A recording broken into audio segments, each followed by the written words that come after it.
সুপ্রিয় শিক্ষার্থীরা কেমন আছো সবাই? আশা করি ভালো আছো। আজকে আমরা এই অভিজ্ঞতাটা নিয়ে আলোচনা করব। তো চলো এখন আমরা ক্লাসটি শুরু করি। আমার আত্মবিশ্বাস আমার পাথেই। তো এই রিডিংগুলো অবশ্যই তোমরা নিজেরা ভালোভাবে পড়ে নিবা। এবার আমার আমি ছকে আমরা সেই কাজটি সম্পন্ন করি। তো চলো এখন আমরা এর অ্যান্সার স্ক্রিপ্টে চলে যাই। আমার আমি সবসময় সত্য কথা বলি, আমি সত্যবাদী। আমি সবসময় বিপদে ধৈর্য ধারণ করি, অর্থাৎ ধৈর্যশীল। কেউ আমার কাছে ক্ষমা চাইলে তাকে ক্ষমা করে দিই, অর্থাৎ ক্ষমাশীল। দলে বাঘ হয়ে আমরা নিজেদের জীবনে ঘটে যাওয়া অপ্রত্যাশিত ঘটনার মানসিক চাপের পরিস্থিতি এবং সেই পরিস্থিতিতে নিজেদের অনুভূতি, চিন্তা, ইচ্ছা ও আচরণ নিয়ে আলোচনা উপস্থাপন করেছি। আমাদের দলগত কাজ থেকে যে ধারণা পেলাম তা দিয়ে নিজেদের অভিজ্ঞতা থেকে নিচে যেসব কারণে সাধারণত মানসিক চাপ তৈরি হয় বক্সটি পূরণ করি। তো চলো এখন আমরা এর অ্যান্সার স্ক্রিপ্টে চলে যাই। যেসব কারণে সাধারণত মানসিক চাপ তৈরি হয়: নিজেদের সম্পর্কে নেতিবাচক চিন্তা বা অনুভূতি, বয়ঃসন্ধিকাল শুরুর সময় শারীরিক ও মানসিক পরিবর্তন, বয়স বাড়ার সঙ্গে সঙ্গে স্কুল থেকে পরীক্ষা ও বেশি বেশি হোমওয়ার্ক বা বাড়ির কাজ, স্কুল বন্ধুদের সঙ্গে মনোমালিন্য ও সামাজিকতা, বাড়ি বদল, স্কুল পরিবর্তন বা বাবা মায়ের বিচ্ছেদের মতো বড় পরিবর্তন, দীর্ঘস্থায়ী অসুস্থতা, পরিবারের আর্থিক সমস্যা বা প্রিয়জনের মৃত্যু, বাড়িতে বা বাড়ির আশেপাশে অনিরাপদ পরিবেশ, অপ্রত্যাশিত ঘটনা বা দুঃসংবাদ, কাজের চাপ, নিজের ইচ্ছা পূরণ না হওয়া।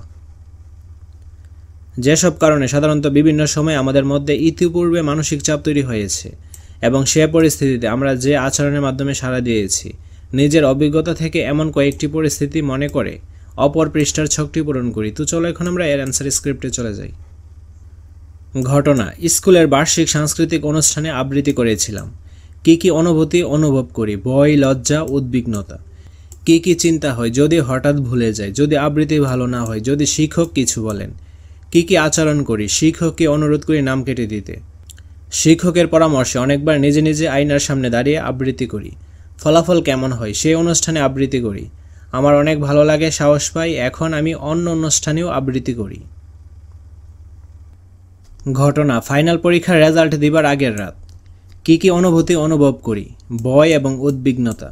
কি কি চিন্তা হয়: ভালো রেজাল্ট করব তো, মা বাবা খুশি হবে তো। কি কি আচরণ করি: সারাক্ষণ দুশ্চিন্তায় মগ্ন থাকি, খাবারও খেতে পারি না। ফলাফল কেমন হয়: রেজাল্ট আশানুরূপ হয়, দুশ্চিন্তা মুক্ত হয়, বাবা ও মা খুশি হন। তারপরের ঘটনা হলো বাড়ির সবাই মিলে ঘুরতে গিয়েছিলাম বান্দরবনে। কি কি অনুভূতি অনুভব করি: অস্থিরতা, উত্তেজনা এবং আনন্দ লাগা। কি কি চিন্তা হয়: কখন পৌঁছাবো, কিভাবে মজা করব, কিভাবে আনন্দ করব, কখন ফিরে আসব। কি কি আচরণ করি: অস্থিরতার কারণে রাতে ঘুম হয়নি, যে জায়গায় যাব সেই জায়গায় নিয়ে সারাদিন কল্পনা করি।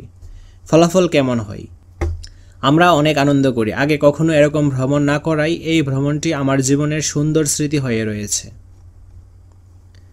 তারপর হচ্ছে ঘটনাটা: ভাইয়া যখন পড়াশোনার জন্য দেশের বাইরে যাচ্ছিলেন। কি কি অনুভূতি অনুভব করি: ভয়, উদ্বিগ্নতা এবং মন খারাপ। কি কি চিন্তা করি: ভাইয়া আবার কবে আসবে, যেখানে গিয়ে সুন্দর মতো থাকতে পারবে তো। কি কি আচরণ করি: অনেকদিন মন খারাপ নিয়ে থাকি, ভাইয়ার সাথে খেলার স্মৃতিগুলোর মনে করি, ভাইয়াকে ফোন দিয়ে কথা বলি। ফলাফল কেমন হয়: অবশেষে বহুদিন পর ভাইয়া আগের মতোই ফিরে আসেন।